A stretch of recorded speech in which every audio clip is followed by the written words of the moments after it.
tangu tulipoanza vikundi hivi viwili, kilianza kikundi cha Faraja ambacho leo kinatimiza miaka miwili. Baada ya kikundi cha Faraja kuonekana kinakwenda vizuri, kilikuwa na mvuto kwenye jamii na wananchi wengine wakatamani kujiunga. Sasa kwa sababu majukumu ya kuratibu hivi vikundi ni magumu, tukalazimika kuanzisha kikundi kingine kikaitwa Tugeni. Malengo yake yanafanana na hata katiba inayotumika ni moja. Hata hivi leo unavyoviona hivi vikundi, huko kwenye jamii bado kuna uhitaji mkubwa wa watu kutaka kujiunga kwenye hivi vikundi. Lakini tunachoogopa ni kuwa na makundi makubwa ambayo uratibu wake unasumbua na mwisho wa siku watu wanaanza kaona kama wanadanganya. Ndio maana tunakuwa na limit ya idadi ya watu. Kwenye mkutano wa leo yako mambo tutakubaliana. Kwenye kikundi cha Tugeni ambacho kina wanachama 200, kama mkutano huu utaridhia, tunatamani kuongeza kwamba na wao wafike kama wenzao wa Faraja wafike 250 ili wachache waliobakia wale uhitaji huko nje wapate fursa hii. Lakini kama ambavyo tumetoka kushuhudia kwa mheshimiwa mgeni rasmi, kwenye vikundi hivi hatujitirani sisi, tunawafikiria pia na watu wengine wenye uhitaji. Hatusubiri watu wafe tukapeleke rambirambi.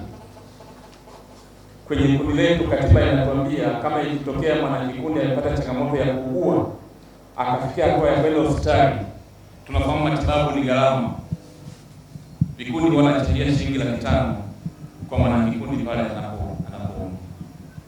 Lakini kila mwaka tunapokwenda kufanya mkutano mahali tulipochagua, tuna huo utamaduni wa kuhakikisha tunayagusa makundi mbalimbali kwenye jamii kama tulivyofanya leo,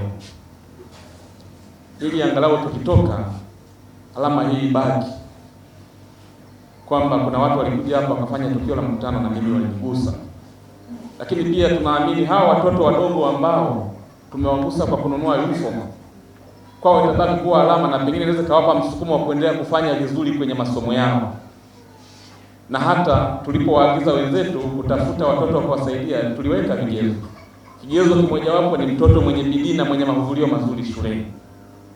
Lakini kigezo cha pili ni mtoto ambaye ana uwezo mzuri darasani. Na kigezo cha tatu ni mtoto ambaye anatoka kwenye familia ambayo hata ukimwita hapa kila mmoja atasema kweli huyu alikuwa anastahili kupata. Tunatamani kipindi kijacho tuguse kwa kiwango kikubwa zaidi, kwa sababu familia za namna hii kwenye jamii yetu ziko nyingi. Kuna watoto wana vipaji vizuri, lakini uwezo wa kifamilia kwa maana ya kuwapa ile mahitaji muhimu umekuwa ni mgumu, na hivyo vile vipaji ambavyo Mungu ameweka ndani yao haviwezi kuonekana. Kwa sababu kipaji chako hakiwezi kuonekana kama hakijaboreshwa kwa maana ya kwenda shule na kufikia kwenye viwango vinavyokubalika. Mheshimiwa mgeni rasmi, vikundi vyetu vilipoanzishwa vilikuwa na maneno na tafsiri nyingi. Wako watu ambao walitafsiri kama vikundi vimeanzishwa kisiasa. Lakini kwenye katiba yetu, miongoni mwa vitu ambavyo tunapiga marufuku, cha kwanza ni habari ya siasa. Wote hawa wanajua. Ikitokea kuna mtu analeta habari za siasa kwenye hivi vikundi, kanuni zetu zinakubali hata kumuondolea huo wanachama wake. Na ndio maana hapa ndani ukisema watumishi wa umma wasimame, wapo wa kutosha. Na hata afisa tarafa wetu wa tarafa ya Songwe amejidhihirishia mbele yako kwamba ni miongoni mwa wanavikundi kwenye hivi vikundi vyetu. Ni kwa sababu hayo makando ya siasa hayapo kabisa. Lakini pia ili kudhihirisha hilo, mimi ambaye nazungumza hapa ni mwenyekiti wa vikundi vyote viwili, na ni mwanachama wa Chama cha Mapinduzi, na ni mjumbe wa mkutano mkuu wa Chama cha Mapinduzi Taifa.